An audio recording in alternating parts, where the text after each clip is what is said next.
What's up, guys? My name is Caleb Smith, and today I'll be talking about the role of a leader and just defining what a leader is and the impact that it has on a creative group of people.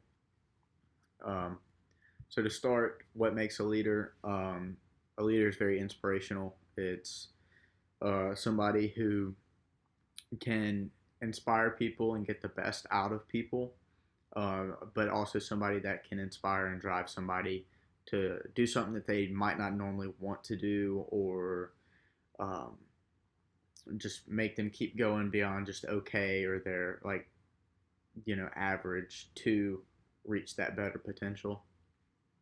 Um, a leader, especially in the creative world, and a creative leader is somebody who's able to adapt and someone who's flexible, somebody who can see uh, the way that things are going between or with a creative mind and uh, being able to adapt to how they work and then push them to better themselves in a way that may not work for other people. So being flexible is a really important thing. Um, Also, the ability to see what people can't, like being a leader, like as a creative, like most of the times we get caught up in our work and we're very attached to our work. So it's get very tunnel visioned and nearsighted. You put the blinders on, and a leader is able to step outside of that and see the full picture and see what maybe you are missing, or something that you didn't realize that you could do to be better. Um, Leaders also have confidence to lead. It's not somebody who's going to sit in the corner and then fiddle with it a little bit and maybe I'll say something. Like I have a great idea, maybe I'll say it. Leaders have the confidence to get out there and do something. Um, they're also able to garner their respect. Like uh, people look at leaders. Like I know I've seen some people in my time who like I look up to and who have led me, and it was just very natural for them to just command that respect and to from the moment you look at them and you talk to them, you're like, wow, like they got it together. They know what's going on, and I respect that. And whatever they say, like I have a feeling like they can see the bigger picture. They know better, so I respect that. But leaders are also like again, they're really good at problem solving, and problem solving goes with all of these points, especially like being flexible, adapting to other people, but being able to problem solve for the collective group is a big um, thing, something that's very important. So what doesn't make a leader is arrogance, like thinking you're so full of yourself and you know better, and that just doesn't cut it. Everybody has their strong suits, and thinking that you know better than everybody always is just a recipe for disaster, and that won't uh, make you a good leader.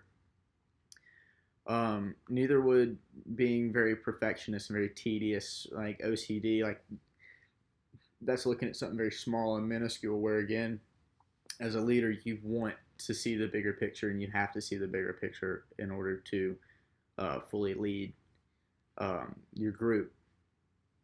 Um, yeah, having a short temper too. Like you have to be able to work with people and adapt with people. And if you lose your cool, then not only are you not hindering your creative process and not leading, but you're not garnering your respect that way. You're not commanding the respect of your peers. Again, being introverted, sitting in the corner, and then maybe piping up once or twice doesn't really garner leadership. It doesn't command a group of people. But also having poor judgment. Like I could say I'm a leader, but if I lead you off a cliff, then you know that just makes you an idiot. Um, so a leader is something that's important, but also a creative is somebody that's very important. And they're the same people. We all have very similar traits and tendencies, but leaders can work around people just as much as they can the project, whereas creatives, most of the times, are like very project minded, and like I said before, like we're very attached to our work, so they're very attached to what they have, and can't work around people as well as they can a project.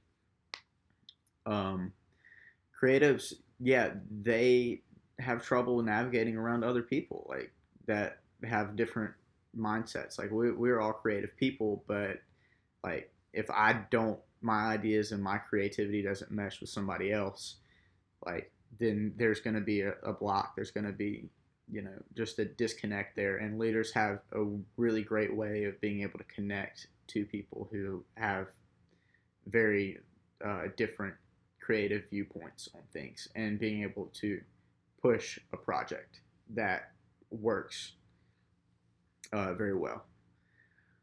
Leaders also can see a creative block and work around a creative block. I know we've all probably had that at some point. But leaders, the difference between leaders and creatives is leaders can guide that out of other people as well. They can guide them out of their own creative blocks as well as getting out of, their own. So the impact of leadership is pretty pretty self-explanatory, honestly. Like it brings out the best work in people, and it brings out the willingness in people that want to work. Um, it also helps people strive for their best work, and it pushes people to have the collective best work that they can, not just, this is the best work I can do, and like my strong suit isn't, in video or whatever, and somebody else's is. It's combining those things for the collective best. It also pushes people further to experiment and try out their creativity. And increases the communication between two different groups of people. If I don't mesh well with this one dude and our creative processes are different, it helps us, a leader helps us develop that relationship and our communication there. And then, like with the last point, it helps you develop your relationship, and really helps, like, leaders push people to think as a group, um, but still have an individualized thought process towards it, and but still have like the overall group mindset in the end.